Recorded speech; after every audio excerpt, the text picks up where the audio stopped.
Movie के start होते ही हम एक लड़के ज़ूवू को देखते हैं जो अपने प्लॉट में ही अपने पेरेंट्स और अपनी सिस्टर के साथ रहता था। वो अपना पूरा दिन अपने फ्रेंड्स के साथ लाइव वीडियो गेम में स्पेंड करता था। उसे पबजी गेम का बहुत क्रेज था। उस दिन वह पबजी गेम में बिजी होता है, लेकिन उसकी फैमिली घर पर नहीं होती। गेम खेलने के दौरान टीवी पर एक रिपोर्ट आती है कि सॉल सिटी में एक वायरस फैल गया है और उससे इन्फेक्टेड होकर लोग एक दूसरे को ही काट रहे हैं। यह वायरस इस हद तक फैल चुका है कि गवर्नमेंट के कंट्रोल से भी बाहर हो चुका है और जो लोग सरवाइव कर गए हैं उनको बचने के लिए कोई रास्ता नजर नहीं आ रहा है। ये न्यूज सुनकर वो अपने अपार्टमेंट की बालकनी से बाहर देखता है कि वहाँ पर इन्फेक्टेड लोग एक दूसरे को बुरी तरह काट रहे हैं और वो सारी सिचुएशन देखकर वो काफी ज्यादा घबरा जाता है। असल में वो वायरस ज़ॉम्बी वायरस था। उसकी वजह से लोग इन्फेक्टेड होकर ज़ुम्बीज बन रहे थे। अब जैसे ही वो अपने फ्लैट में आता है, उसका एक नाइबर जबरदस्ती उसके फ्लैट में घुस जाता है और वो ज़ुम्बू को उसका वॉशरूम इस्तेमाल करने के लिए बोलता है। और जब ज़ुम्बू न्यूज देखता है कि लोग इन्फेक्टेड होकर कैनिबलिस्टिक नेचर शो करवाते हैं, उनकी स्किन बिल्कुल व्हाइट हो जाती है और आईज रेड, और बस उसके साथ ही उसका नाइबर एक ज़ुम्बी में कन्वर्ट हो जाता है। लेकिन फिर भी ज़ुम्बू अपने फ्लैट से बाहर निकलने में कामयाब हो जाता है और फौरन वो दरवाजे को बंद कर देता है। ज़ुम्बू को उसकी फैमिली का मैसेज भी आता है कि क्या वह ठीक है, और एक मैसेज आता है कि स्टे अलाइव। वो एक स्टिकी नोट पर अलाइव लिखता है और उसे अपने पेरेंट्स की फोटो पर चिपका देता है। और ये जो वो एज अ मोटिवेशन करता है, वो खुद को फ्लैट के अंदर ही बंद कर लेता है और मेन डोर पर fridge bird a barrier use करता है ताकि वो ज़ुम्बीज अंदर एंटर ना हो सके।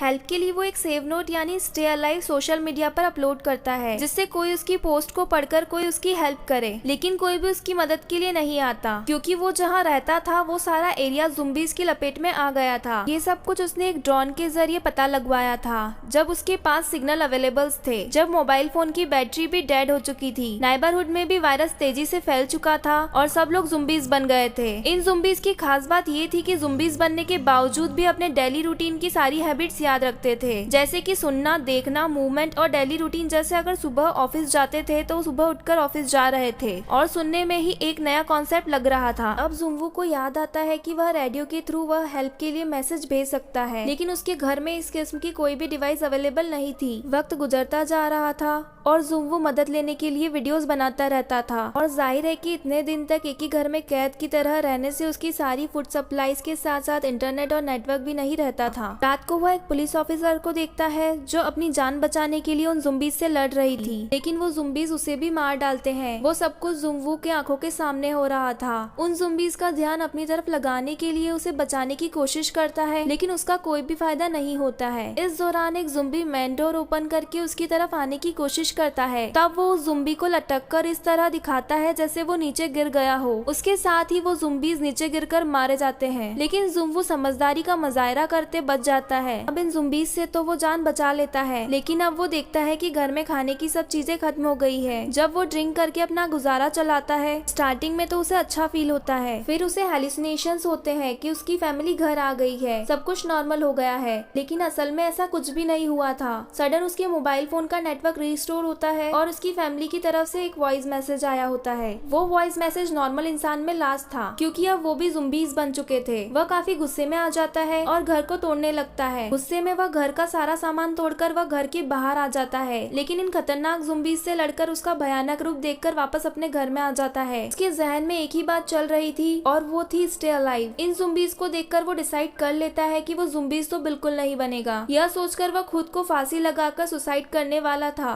लेकिन तभी सामने वाले फ्लैट से एक लेजर लाइट करके कोई उसे बचा लेता है, और जब वह उठकर देखता है तो उसके सामने वाली बिल्डिंग में एक और सर्वाइवर बची थी जिसका नाम किम वू बिन था।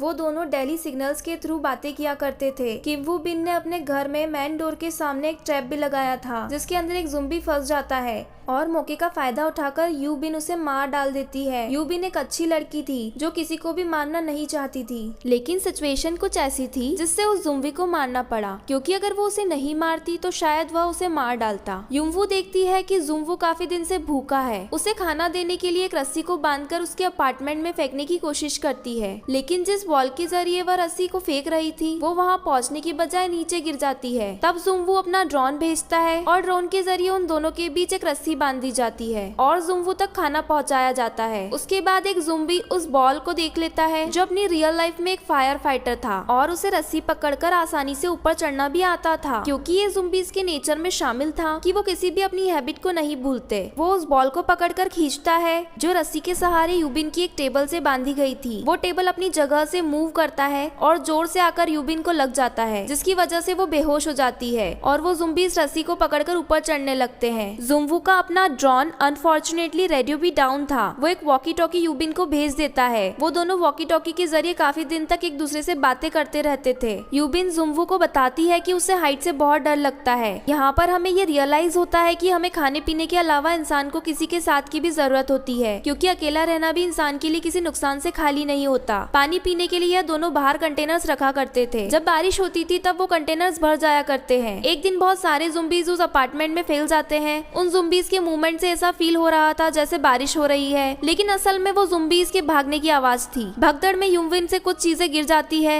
जिससे साउंड हो जाता है, जिस पर सारे के सारे ज़ुम्बीज़ उसी के फ्लैट की तरफ आने लगते हैं। लेकिन तभी जुम्बू यूबिन की साथ वाली फ्लैट से अपने घर के लैंडलाइन नंबर पर कॉल कर देता है। इससे वो सारे ज़ुम्बीज़ को उस तरफ भेजकर उस अटेंशन को डाइवर्ट करता है और उसके फेस पर एक कट भी लगा देता है। लेकिन जुम्बू के मेन डोर पर भी ज़ुम्बीज़ दरवाजा तोड़ने की कोशिश कर रहे होते हैं, जिससे उसका ध्यान ड्रोन के कंट्रोल से हट जाता है और वो ज़ुम्बीज़ ड्रोन को पकड़ लेता है। इसी तरह यूबिन होश में आ जाती है। वो ज़ुम्बी का हाथ काट देती है और वो सीधा जाकर नीचे गिरकर मर जाता है। जुम्बू डिसाइड करता है कि वो आसपास के फ्लैट में जाकर वहाँ खाना ढूंढेगा। वह ज़ुम्बी के पास से चाबी लेता है और फ्लैट के अंदर चला जाता है और जिस ज़ुम्बी से उसने की ली थी, जुम्बू को लगता है कि शायद वही फ्लैट का ऑनर है। वो वहाँ से खाने की चीजों के साथ साथ वॉकी टॉकी, ईयरफोन और माउंटेन हैंगिंग का सामान भी उसे मिल जाता है, जिससे वो सोचता है कि यहाँ पर रहने वाला आदमी काफी एडवेंचर था। फिर वो एक रूम में जाता है जहाँ पर वो एक लेडी को देखता है जो मर चुकी होती है, लेकिन उस फ्लैट का मालिक ज़ुम्बी आकर उसे जुम्बू पर अटैक कर देता है, लेकिन वो किसी तरह अपनी जान बचाकर वहाँ से निकल जाता है। ईयरफोन्स की मदद से रेडियो के थ्रू मैसेज भेजना चाहता था, लेकिन यूम्बू के साथ वाले फ्लैट में चले जाते हैं। यानी इन ज़ुम्बीज़ के सुनने की पावर काफी स्ट्रॉन्ग थी। वे दोनों बात करते हैं कि ये दोनों ऐसे ही पड़े रहे तो एक दिन मर जाएंगे। यूबिन बताते हैं कि उसने जुम्बू की बिल्डिंग की फ्लोर नंबर 8 पर किसी ज़ुम्बी को भी नहीं देखा है, तो वो कहती है कि वहाँ जाकर अपने जिंदा रहने के लिए खाने को कुछ ढूंढना होगा। वो दोनों नीचे आते हैं और उनकी ज़ुम्बी से एक बड़ी खतरनाक लड़ाई शुरू हो जाती है। वो किसी तरह बड़ी मुश्किल से अपनी जान बचाकर लिफ्ट में आते हैं और 8 फ्लोर पर जाते हैं, लेकिन ज़ुम्बीज़ इनका पीछा नहीं छोड़ते। वो भी वहाँ पर आ जाते हैं। तभी वहाँ पर अननोन पर्सन वहाँ आता है जो उनको ज़ुम्बीज़ से बचा लेता है। वो आदमी उन दोनों को खाना और पानी ऑफर करता है। यूबिन स्टार्ट से ही उस आदमी पर डाउटफुल थी, इसलिए वो खाना नहीं खाती, लेकिन बाद में उसे मजबूरन खाना खाना पड़ता है। वो आदमी वाकई एक ठीक इंसान नहीं होता, वो उन्हें धोखा दे रहा होता है। उसने उन दोनों के खाने में बेहोशी की मेडिसिन मिलाई हुई थी। उन लोगों के बेहोश होने के बाद वो उन्हें बांध देता है, लेकिन ये आदमी अपनी ज़ुम्बी वाइफ के लिए यूबिन को एज अ फूड लेकर जा रहा था। वो यूबिन को अपनी ज़ुम्बी वाइफ के रूम में फेंक देता है, लेकिन तभी जुम्बू को होश आता है और वो उस आदमी को गन पॉइंट कर देता है, लेकिन फिर भी वो उसकी नहीं सुनता। यहाँ पर यूबिन समझदारी का मुजाहरा करती है। वो एक कपड़े से उस औरत का फेस कवर करके उसी आदमी के ऊपर छोड़ देती है। वो औरत अपने ही हस्बैंड को काट लेती है। अब यूबिन ना चाहते हुए भी उन्हें मार देती है और गोलियों की आवाज सुनकर सारे ज़ुम्बीज़ उस फ्लैट की तरफ बढ़ते हैं और तभी यूबिन जुम्बू को कहती है कि उन्हें शूट कर दे।